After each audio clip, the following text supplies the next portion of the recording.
Hey everybody, it's me, Jedi Jack Luther, and when you see me on the screen, you know it's time for What's in the Box. Well, exactly not this time though. I wanted to give an update to all my fans to let you know what's going on. So you haven't seen me in a few months, and I didn't want you to think, oh man, we haven't seen What's in the Box, it's been canceled, he's no longer doing it, what's going on? Well, here I am with an update to let you know what's going on. So, if you don't know by now, me and the Mrs. Jedi Jack Luther, when we moved back up to Durham, North Carolina, I got a new job. She's now got a new job, and we're in a new location and everything. So things are going real well. But I wanted to give an update to let everyone know that What's in the Box is not canceled. We will be having new episodes. Just moving takes a lot out of you, and you can't do stuff you used to do on a more regular basis. But don't worry, we're going to have boxes come in. In fact, coming up is the next Star Wars Pop Funko box coming out, and it's Cantina themed. So that box will be coming in by a couple weeks here in March. So that's going to be on the show. So we have that coming up, plus a whole bunch of other stuff. Well, while I have you here, though, I wanted to share something special. About a few weekends ago, we went to the local flea market up here, which is on the state fairgrounds. It's huge. I picked up a few vintage He-Man figures, which is what I was really looking for. We went outside and found this one vendor, and he had a couple of He-Man figures I picked up. He had a box of vintage Star Wars, which I thought was cool. But my wife found this particular item, and it was such a deal, she went ahead and bought it for me. Which, not that it's not unheard of that she'd do it, but just right off the bat, no one spends a lot of money on vintage toys. So what did we get? We got the Star Wars Empire Strikes Back Rebel Transport. Box is a little taped up. But let me tell you something. It was 100% complete. There's a box, the instruction manual, and of course, the ship itself. It's so big it won't fit in the frame. It's all here. The top opens up, has the pieces on the front here. The front and back pop off so you can get in there. And then you have the inside. Now they added figures to it. The figures didn't come with it. But everything else, the tray that holds the figures, the paperboard liner is in really good shape. Because that paperboard, a little moisture would completely destroy it. Even came with the backpacks and the gas masks that came with it. The backpacks were for the Hawk soldiers. The gas masks Han, Leia, and Chewie used when they were stuck inside the asteroid. Guns were all there. Trap door there. Everything. 100% complete. And I'm going to put this thing back together.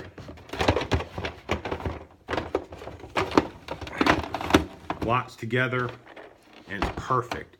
Can't believe it. I was thrilled.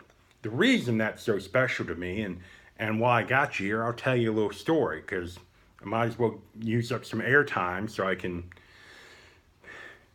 picture this. It's Christmas, 1982. My mom has been saving up money to get the Millennium Falcon, and it's under the Empire Strikes Back banner, because Return of the Jedi didn't come out till about 83. Empire came out in 80, so for those next few years, everything had Empire Strikes Back on it. So she went to go find the Millennium Falcon. That was her goal. She had saved up, and because back in the 80s, even though things sound cheaper now, they're actually were, the dollar was worth more. By the time she got to the store, they were all sold out. Now I know what you're thinking. Oh, well, she just could have gotten in the car and drove to a couple other stores. Well, we didn't have a car. Parents were, of course, separated at that point. My dad wasn't going to drive her around town to look for the Millennium Falcon. So I'm guessing that one of my brothers drove her to a store to pick it up. And since my brothers aren't big on shopping, they were only going to one store, and that was it. And the only store she went to was sold out. The lady at the counter said, "Hey, what about this toy? It holds a whole bunch of figures. It's really big." And I'm sure that with the Millennium Falcon sold out, the Rebel Transport was the one that was sitting on the shelves that they had to get rid of. So my mom bought that one. She bought a handful of figures, including Boba Fett. Boba Fett was in that ship Christmas morning. I couldn't believe Mom got Boba Fett. Just lucky, I guess. But to this day, my poor mom thinks that she failed because she did not get the Millennium Falcon. I think she hit a home run. This ship was really great. First off, I had a whole bunch of new figures I didn't have. I'm not even sure how she pulled that off. She just randomly bought figures and couldn't remember what I had or not. And if my memory serves correct, I don't think there was a duplicate in that bunch. At least I don't recall. I think my mom thought I was going to come down the stairs, not see the Millennium Falcon, and pitch a fit of whatever this long thing is that she bought. But instead, I loved it. It was one of the greatest ships ever. And I love the Millennium Falcon. I have one now through the Power of the Force line. It's remolded from the 90s, which is just like the vintage one with a few,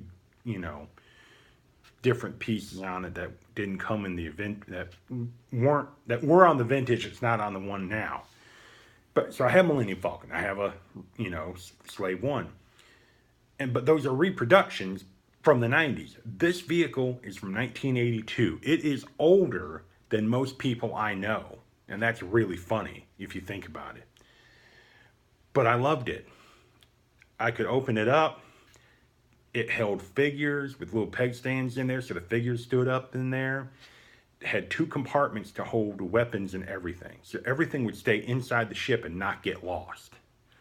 It had a gunner station that popped out and you could put it anywhere.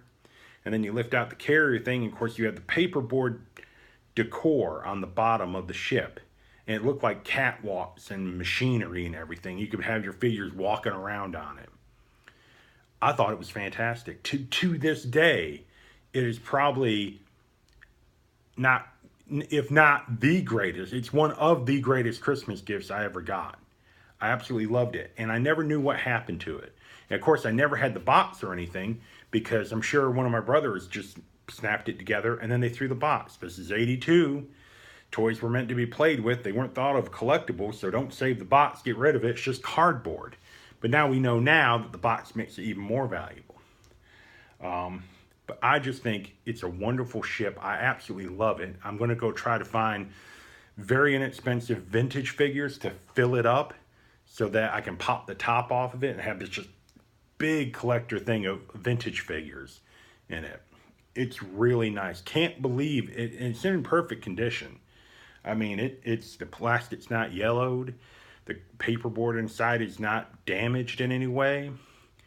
The gas masks, being that they were small and clear, they're all in there, but they're very yellowed. So I'm going to have to sit down and look up something on how to clean them up to make them, look a bit more cleaner than they do now. But like I said, my mom to this day thinks she failed Christmas of 82. And I tell her, Mom, you didn't fail. I mean, you didn't get the Falcon, but this was a big toy. I mean, this thing is, I'm sorry, I got to bring this back in here again. This thing is a huge toy. It's a lot of plastic. It had a lot of play value. The Falcon only had room in the cockpit for Han and Chewie, or whoever you wanted to pilot it. And then there was some storage in the back. And it was a decent sized ship. I'm not saying the Falcon was small by any means, but this is a big ship too. And it holds, I think 40 figures can fit in this thing. And you put a figure in the gunner station and 2 figures can pilot the ship. It's just impressive. It's all around a very impressive ship. And I played with that thing forever. The fact that I found one in gorgeous condition is the person that took care of this. It's a testament to them, because this is like in the best condition. Right now we're still trying to get into the apartment and everything, getting furniture and everything. My brother is making me some shelves for my collectibles, and if this doesn't fit on a shelf, there'll be room on top where I can just set this up there. Definitely keeping the box and the instructions. I mean, let me get the box back up here. You just don't get boxes like this anymore. I mean, this is classic how they were in Star Wars. They had a label, which was a big color panel over the corner, and then the rest of the box was black and white art, black and white artwork of what was on the colored panels. I mean, I truly think box art is a lost art, pardon the pun. But I have the whole thing. It's 100% complete. Box is still in good condition. Has some tape on it, but I will say one thing before I go. I saw someone selling a Rebel Transport, and it wasn't really as complete, but it had the box. But one thing is the proof of purchase seal. A lot of people cut these out for all the promotional stuff. The box they had, this was carved out of it. Mine still has it. That alone is pretty significant. Alrighty, everyone. Well, what is it? Wednesday night. It's Wednesday night, March 2nd. We're heading into spring. Hopefully it gets warmer around here. I'm kind of tired of being cold. But What's in the Box will be back on the air in probably a few weeks once we get the Cantina box. We're going to get that in. And then we're going to have a few more pieces come in. I'm also going to be doing some vintage pickups. I've gotten into the vintage thing. I'm not liking the new toys at all. Even the new Star Wars toys have lost their flair with me. I mostly want to get the vintage stuff I had as a kid. I can put on the shelf and go, yeah, I know that better than, the new stuff that's out. But What's in the Box will be coming back probably within, give me about a couple more weeks, and we'll have a new What's in the Box coming up. But for tonight, we kind of knew what was in this box, and it's a beauty. So for What's in the Box, I'm Jack Luther. You guys have a good night. I'll see you in a few weeks with a new episode. When cardboard comes in and plastic comes out, and we find out what's in the box.